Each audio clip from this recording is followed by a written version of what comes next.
Boa noite, pessoal. Como é que você tá? Você tá bem? Como é que foi o seu dia, sua passagem aí de um ano para o outro? Um novo ano se inicia, coisas novas, né? Nós tivemos a oportunidade de aprender. Bom, eu queria dividir com você um pouco mais do que Deus tem falado para mim.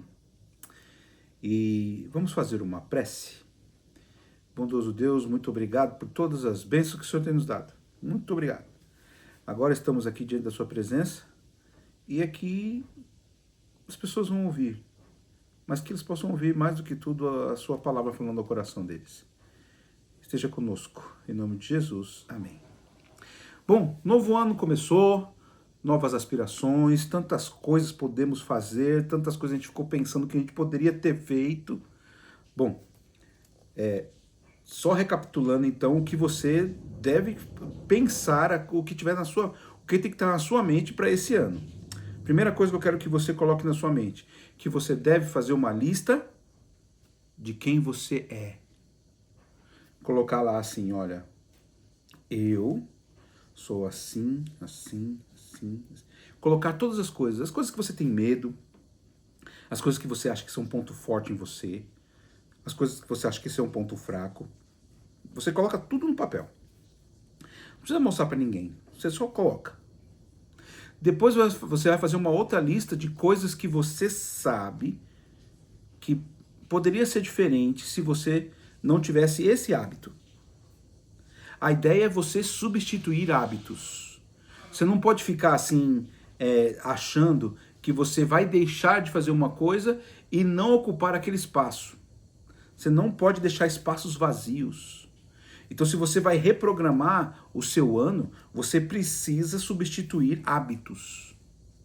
Então, se você costuma, por exemplo, a dormir tarde, agora você vai começar a dormir cedo. Tá, tudo bem, vai dormir cedo e vai acordar cedo. Aí você vai acordar cedo pra quê?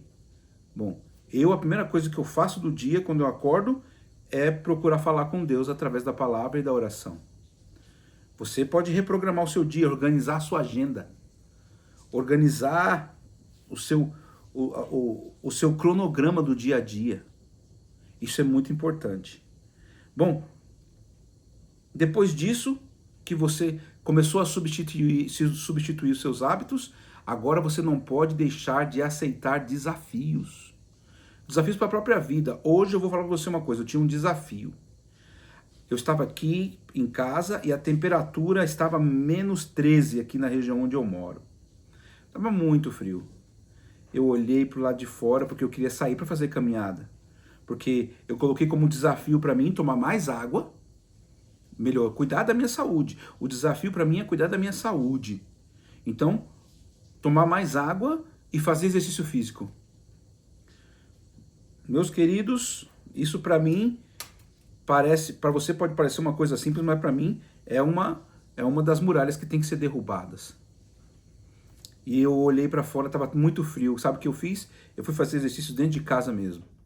Mas o importante é você inserir um hábito. Certo? E agora, ainda nessa questão de falar de desafios, vamos para a Bíblia. Porque nós vamos analisar ainda mais alguns pontos de Caleb. Nós falamos sobre Caleb ontem. Caleb era corajoso, não tinha medo de aceitar desafios. Mas eu queria que você prestasse atenção em algumas coisas que estão escritas aqui na palavra de Deus. Josué capítulo 14, livro de Josué capítulo 14, verso 7. Josué falando de si mesmo, aliás, Caleb falando de si mesmo, disse assim: tinha eu 40 anos quando Moisés, servo do Senhor, me enviou a Cades Barneia para espiar a terra. E eu lhe relatei como sentia no coração. Mas meus irmãos que subiram comigo desesperaram o povo. Eu, porém, perseverei em seguir ao Senhor, meu Deus. Primeira coisa de hoje. Como está o seu coração? Quando você ouve as coisas de Deus, como é que você sente? Ele relatou segundo estava no coração dele, segundo ele sentia no coração dele.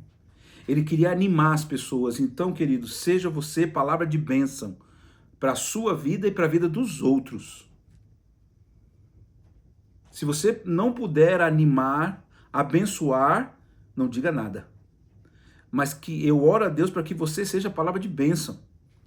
Você tem que falar que você e as pessoas vão conseguir. Se você não fala, não proferir palavra de bênção para as pessoas, você não vai atrair bênção para você, irmão. Você entende?